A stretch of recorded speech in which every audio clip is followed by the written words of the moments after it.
Sherry Bustos of Illinois, thank you so much for joining us tonight, Congresswoman. You're one of several veteran House Democrats not running for re-election in this year's midterms. Just how challenging do you think that it's going to be for Democrats to hold on to the House, given the thinning ranks that you're facing?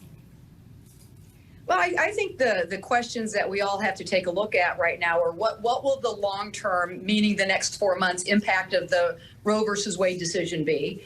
What will the long-term results of this January 6th commission, what will that be? Today was a bombshell of a day as far as the testimony from the White House aide. And what's going to happen to gas prices and the price of a pound of bacon?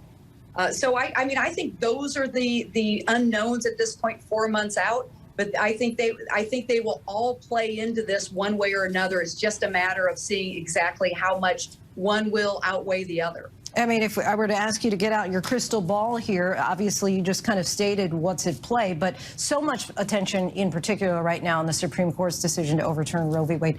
How much do you think that will motivate Democratic voters this fall?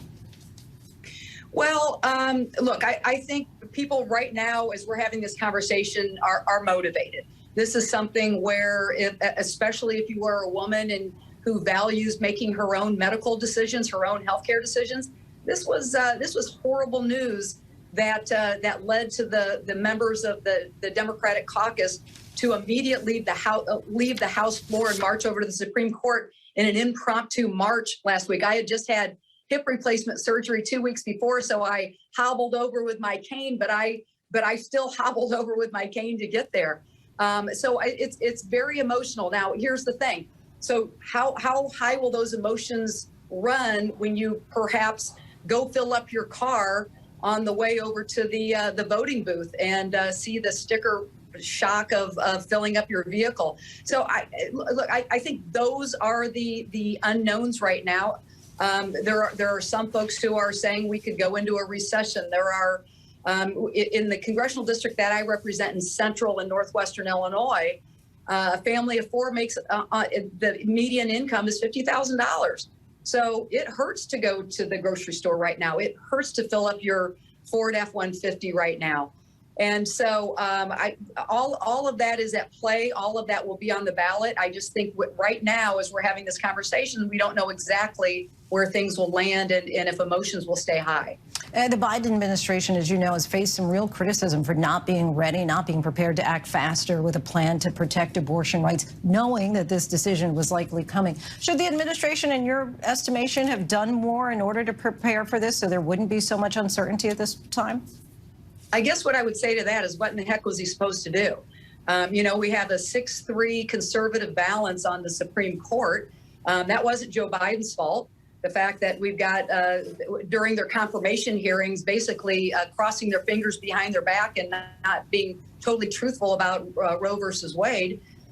We have a 50-50 split in the Senate. We have a very slight majority in the House. So look, I'm not one of those who's going to throw Joe Biden under the bus on this. I think that, you know, where the answer is it's in the voting booth.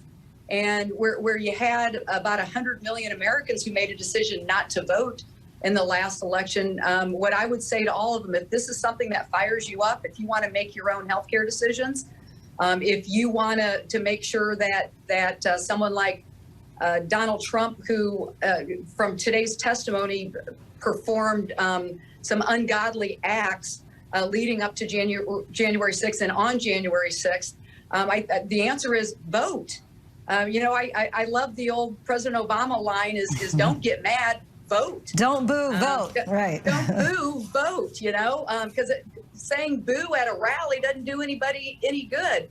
Marching over to the Supreme Court, for that matter, doesn't do any good. We've got to mobilize. And what I mean by that is we've got to get people registered to vote.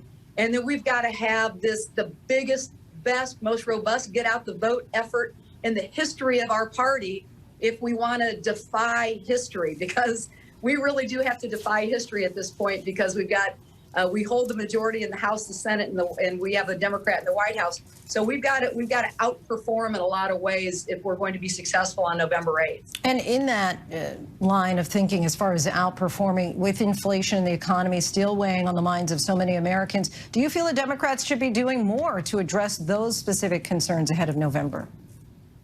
Well, we're in the middle of a worldwide, our economy is being impacted worldwide at this point. We've got a war in Europe that we've got to do everything we can to continue to help our friends in Ukraine. But this is not something that is unique to America. What can be unique to America is to help bring down the gas prices. I always like to promote ethanol, biofuels, because I come from corn country. I've been on the agriculture committee for the last 10 years, and to President Biden's credit, he is now allowed for ethanol to be sold year round throughout the summer. And that is one way that we can start bringing down the gasoline prices. But look, I think we've got a little more than 4 months right now between now and November 8th. And every day we need to have a strike force, a task force. That old saying, we've got to get caught trying every single day and trying hard. I'm also a former college athlete and always want to win. And I know the importance of practicing hard and getting your fundamentals down. And really, when you think about elections, it's all about fundamentals. And that is, you get your base fired up, you get those who are incentivized to vote fired up, you have a great get out the vote plan, and it's having all those fundamentals down by the time November 8th rolls around. And sometimes we make it a little more complicated than it needs to be, but I think that's what this is going to be about. We got to try every single day. We've got to remind voters about if it's important to them that people can control their own healthcare decisions.